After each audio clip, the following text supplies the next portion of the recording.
જ્યારે આ બીમારી થઈ ત્યારથી મારા પપ્પા અપડાઉન કરે, બસમાં જાય, બસમાં લોકો હેરાન કરે, લોકો મારા પપ્પાથી દૂર દૂર ભાગે, એમને હેરાન કરે કે તું તારું આજે વેચ છે, ગંધાય છે, તું પીધેલું છું, આમને તેમ હેરાન કરે. અમને તે અંદરથી એટલું દુઃખ થાય ને કે વ્યક્તિને પીડા થઈ હોય તો એને સહાય આપવાના બદલે લોકો એને ઇગ્નોર કરે. આવી અજાણી જગ્યાએ અમે 4 ભાઈ બહેનો, મારો એક ભાઈ, અમે બધા એકલા રહીએ. જ્યારે મારા પપ્પા દવાખાને જાય, જોડે કોઈ રહેવા તૈયાર ના હોય, એકલા રાતે 4 બહેનો પડી રહીએ. મારા પપ્પા દવાખાનમાં હોય, દવાખાનમાં કેટલા દિવસ છે ત્યારે કોને ખબર. અમે એકલા અહીંયા છીએ, ખાવાનું કેવી રીતે બનાવીએ, ખાઈએ, પપ્પા ક્યારે આવે એ બધું ટેન્શન થાય.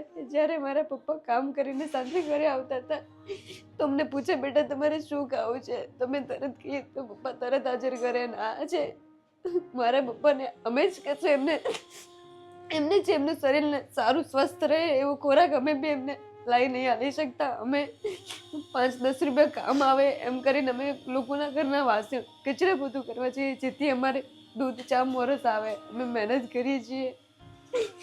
મારા પપ્પાએ જ્યારે એમ નાનપણમાં હતા એમના હાથ પગ તોડીને અમને ખાવાનું ખવડાવ્યું, અમને મોટા કર્યા નાનપણથી. તો હવે અમે મારા પપ્પાને મહેનત કરીને ખવડાવીશું. બસ તમે સપોર્ટ કરજો જેથી મારા પપ્પાને આ દુઃખમાંથી બહાર કાઢી શકીએ.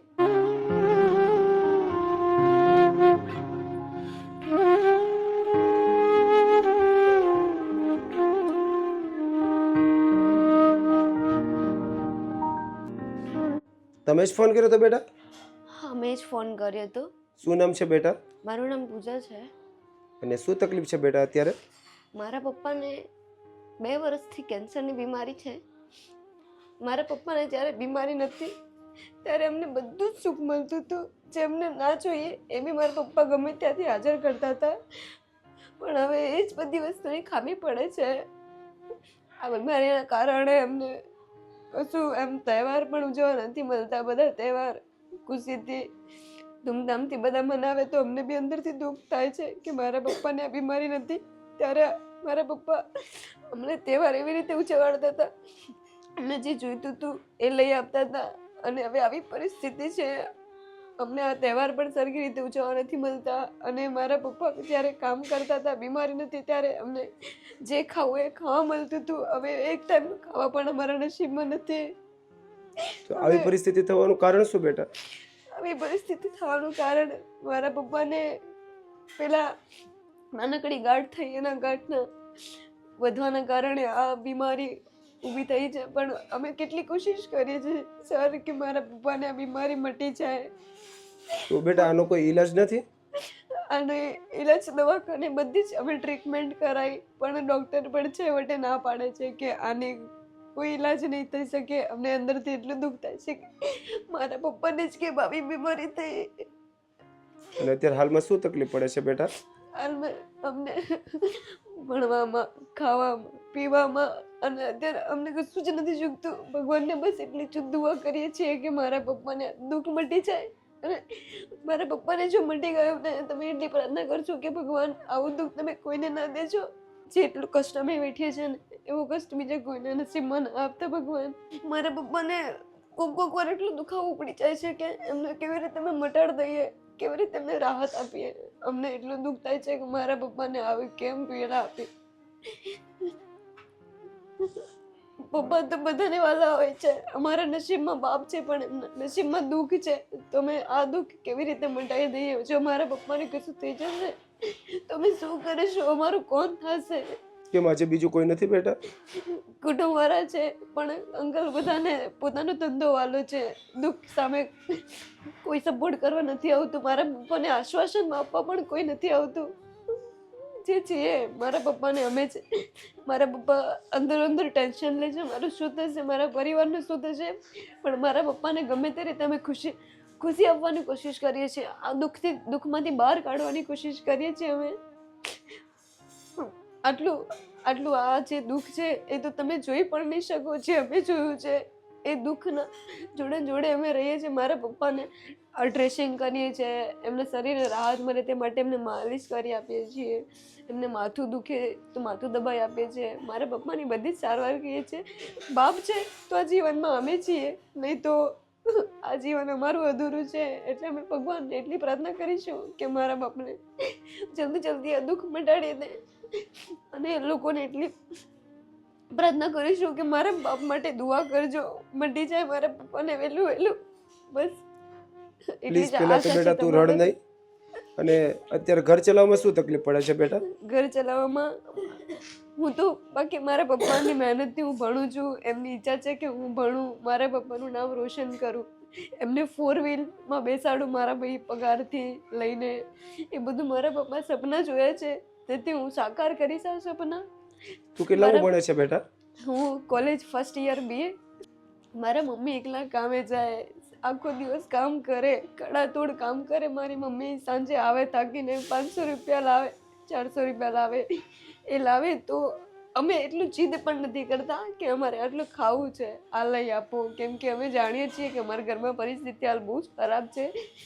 ઘરનું કંઈ એમ શાકભાજી કરિયાણું એ બી ને પૂરું પડી રહે, એટલે અમે મમ્મી જે બનાવી આલે એ ખાઈ લઈએ. અને મારા મા બાપને એવું કે મા બાપ છીએ તો અમારા માટે આ જીવન એક સ્વર્ગ જેવું છે, પણ એમને જ પીડા થઈ છે તો અમારું જીવન આગળ જતાં ખબર નહીં કેવું થશે.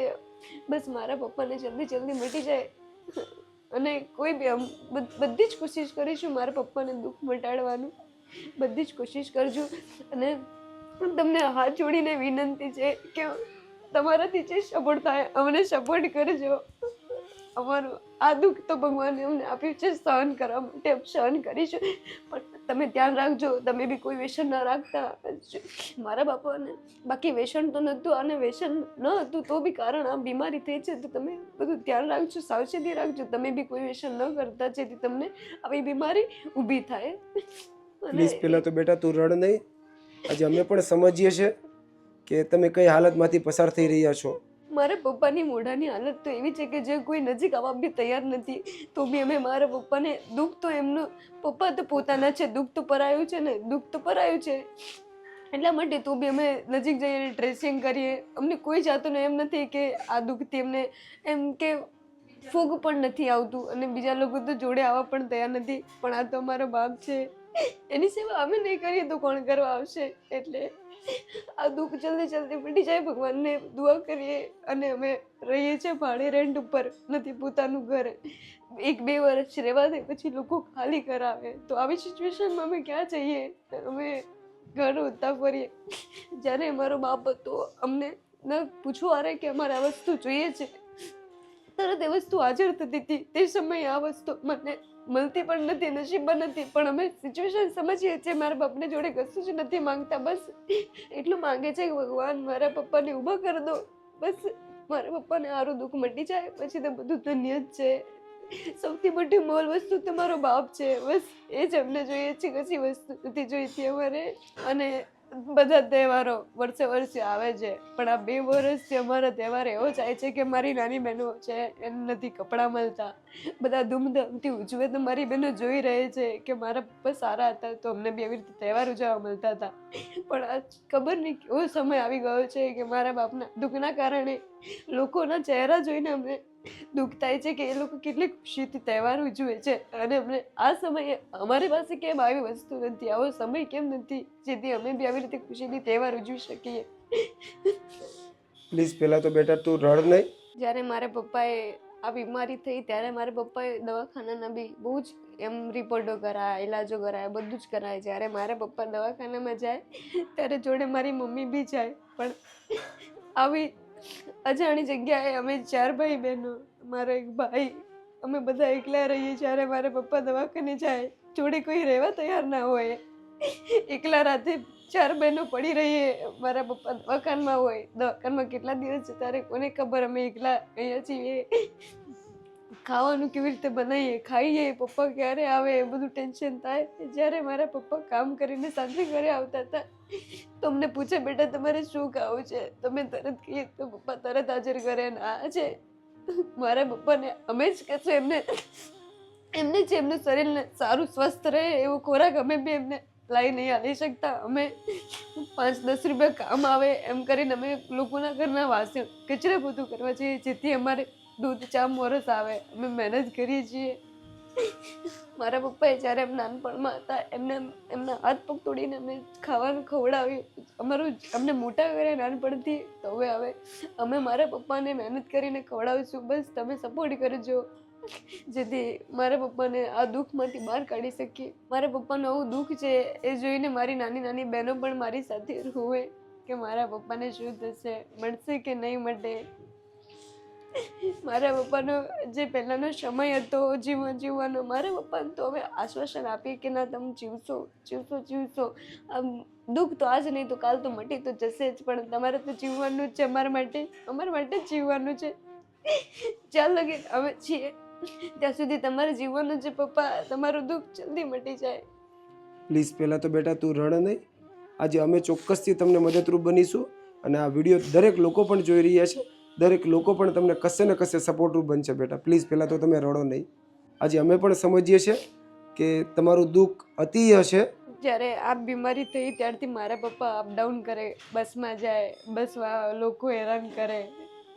લોકો મારા પપ્પાથી દૂર ભાગે, એમને હેરાન કરે કે તું તારું આજે વેચ છે, ગંધાય છે, તું પીધેલું છું, આમને તેમ હેરાન કરે. અમને તે અંદરથી એટલું દુઃખ થાય ને વ્યક્તિને પીડા થઈ હોય તો એને સહાય આપવાના બદલે લોકો એને ઇગ્નોર કરે.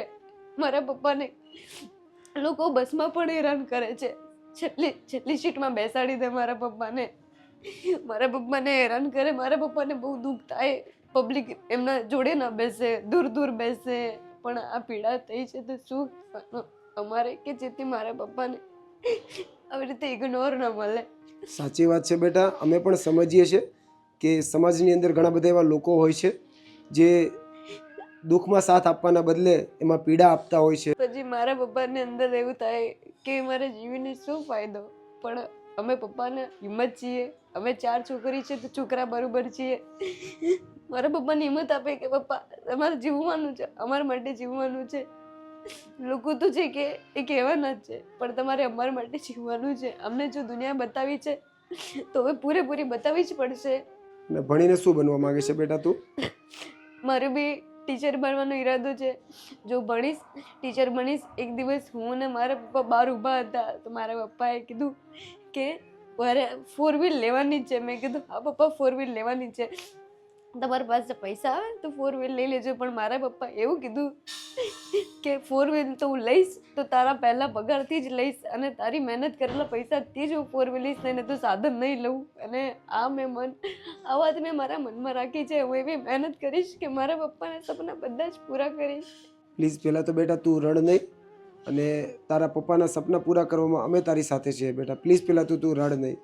અને આજે અમે તમારી શું મદદ કરીએ બેટા? આજે તમારાથી જે મદદ થાય એ કરજો.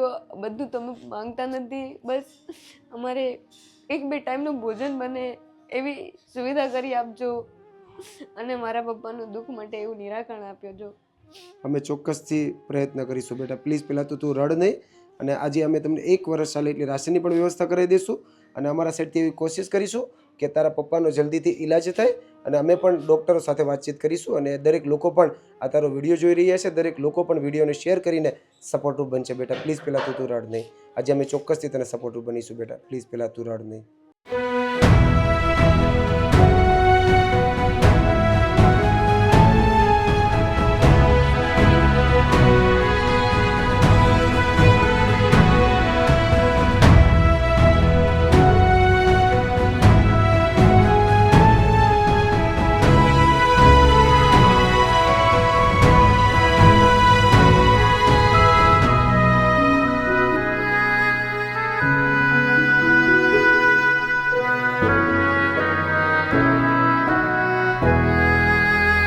તો દોસ્તો તમે દરેક લોકો આગળના વિડીયોમાં જોઈ થશે કે આ પરિવાર કઈ હાલત સાથે પોતાના દિવસો પસાર કરી રહ્યો હતો અને છેલ્લા 2 વર્ષથી આ ભાઈ કેન્સર જેવી ગંભીર બીમારીથી પીડાઈ રહ્યા છે.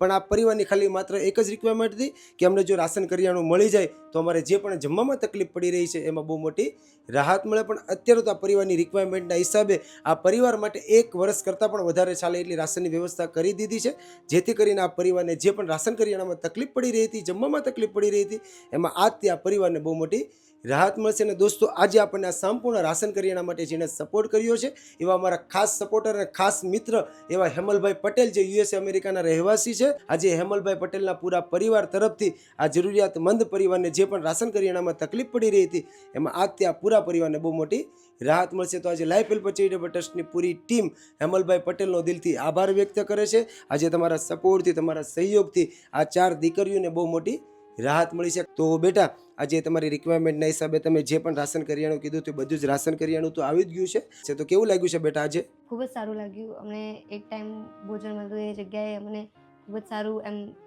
શાંતિથી ખાઈ શકીએ એવું ભોજન એમને મદદરૂપ કર્યું છે. તેથી તમારો ખૂબ ખૂબ આભાર. અને બેટા આજે આપણને આ સંપૂર્ણ રાશન કરિયાણા માટે જેણે સપોર્ટ કર્યો છે એવા અમારા ખાસ સપોર્ટર અને ખાસ મિત્ર હેમલભાઈ પટેલ જે યુએસ અમેરિકાના રહેવાસી છે. આજે હેમલભાઈ પટેલના પૂરા પરિવાર તરફથી આ સંપૂર્ણ મદદ મળી છે. તો તમે આજે હેમલભાઈ પટેલને કંઈ કહેવા માંગતા હોય તો બેન? Thank you so much sir. તમે એક ટાઈમનું ભોજન હતું તેના જગ્યાએ અમે શાંતિથી ખાઈ શકીએ એવું ભોજન તમે અમારા માટે લાવી આપ્યા તે માટે તમારો ખૂબ ખૂબ આભાર. Thank you so much. Thank you so much બેટા. કેવું લાગ્યું છે બેન આજે? હવે તકલીફ નહીં પડે ને જમવાની? અને ભાઈ આજે તમારી રિક્વાયરમેન્ટના હિસાબે બધું રાશન કરિયાણું તો આવી જ ગયું છે. અને આજે આપણને આ સંપૂર્ણ રાશન કરિયાણા માટે જેણે સપોર્ટ કર્યો છે એમને તમે કંઈ કહેવા માંગતા હોય તો? એમને તો હું એટલું કહેવા માગું છું કે આજે અમારું જે દુઃખ જાણીને અમારું દુઃખ જો તમને દુઃખને શાંતિ આપી એમને ખૂબ ખૂબ આભાર. Thank you so much. Thank you so much.